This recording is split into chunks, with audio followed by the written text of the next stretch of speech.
Cricket মাঠে সাধারণত যে শব্দগুলো বেশি শোনা যায় সেগুলো হলো চার, ছক্কা, আউট, নো বল। কিন্তু নতুন বছরে এর সঙ্গে নতুন করে যোগ হয়েছে আরেকটা শব্দ, রিটায়ার্ড আউট।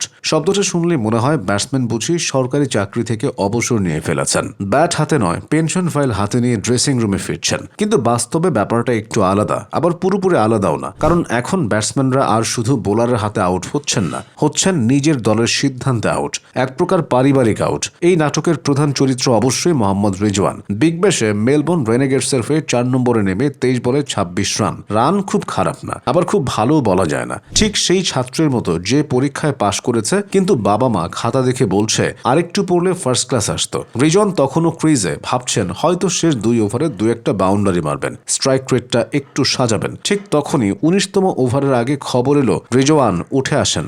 ব্যাটসম্যান জীবনে এর চেয়ে অপমানজনক নোটিশ আর কি হতে পারে। আম্পায়ারও কিছু বলেননি, বোলারও কিছু করেনি, শুধু নিজের দলই বলেছে ভাই আজ আর না। ক্রিকেটীয় ভাষায় একে বলা হয় রিটায়ার্ড আউট। তবে উপমহাদেশীয় দর্শকের চোখে এটা অনেকটা এমন, মা নিজ হাতে প্লেট কেড়ে নিয়ে বলছে আর খেতে হবে না, তুমি ঠিকমতো খাচ্ছ না। আর রিজওয়ানের জায়গায় যিনি নামলেন সেই উইল সাদারল্যান্ড, অস্ট্রেলিয়ার হয়ে আন্তর্জাতিক ম্যাচ খেলেছেন মাত্র একটি। মানে ব্যাপারটা এমন দাঁড়ালো, পাকিস্তানের বড় তারকাকে তুলে এনে এমন একজনকে নামানো হলো যাকে দেখে অনেক দর্শক গুগলে খুঁজছে উইল সাদারল্যান্ড কে। তবে ভুল করলে চলবে না, রিজওয়ান একা নন।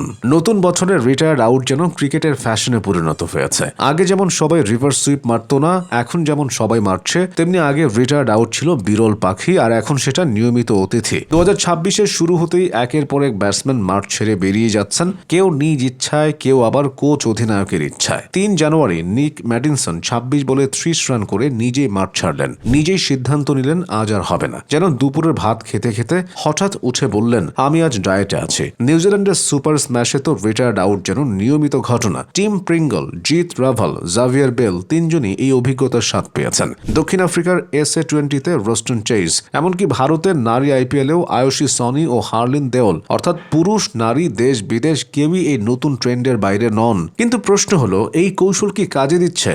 উত্তরটা শুনলে কোচরা একটু চুপসে যাবেন। এবছর এখন পর্যন্ত 8 বার এই সিদ্ধান্ত নেওয়া হয়েছে, কিন্তু জয় এসেছে মাত্র 2 বার। তাও এমন জয় যেখানে নতুন নামা ব্যাটসম্যানরা বিশেষ কিছুই করতে পারেননি। মানে সিদ্ধান্তটা নেওয়া হয়েছিল ভবিষ্যতের আশায়, কিন্তু ভবিষ্যৎ এসে বলেছে দুঃখিত আজ ছুটি।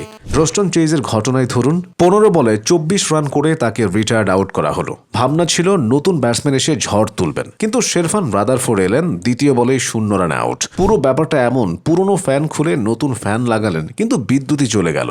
নর্দার্ন ডিস্ট্রিক্টসের টিম প্রিঙ্গেলও বাঁচলেন না, 12 বলে 5 রান। হ্যাঁ, খুব ধীর। তাকে তুলে এনে বেন পোমারে নামানো হলো। পোমারে করলেন 5 বলে 1 রান। মানে সমস্যার সমাধান না করে সমস্যার আপডেট ভার্সন আনা হলো। তবে শুধু ফলাফল দিয়ে এই কৌশল বিচার করলে অন্যায় হবে, এমন যুক্তিও শোনা যাচ্ছে। কারণ ক্রিকেট এখন শুধু রান নয়, data, match up, strike rate, ball বাকি আছে কত, সব মিলিয়ে এক বিশাল অঙ্ক। রিজওয়ানের ম্যাচটাই উদাহরণ। তার সঙ্গে একই 23 বল খেলেছিলেন হাসান খান। হাসান করলেন 36 রান, রিজওয়ান 26। হাসান যেখানে ছক্কা মারছিলেন, রিজওয়ান সেখানে টাইমিং খুঁজছিলেন। ব্যাটে বল লাগছিল কিন্তু মন মতো লাগছিল না। সুতরাং মেলবোর্নের সিদ্ধান্ত, ভাই আজ তোমার দিন না।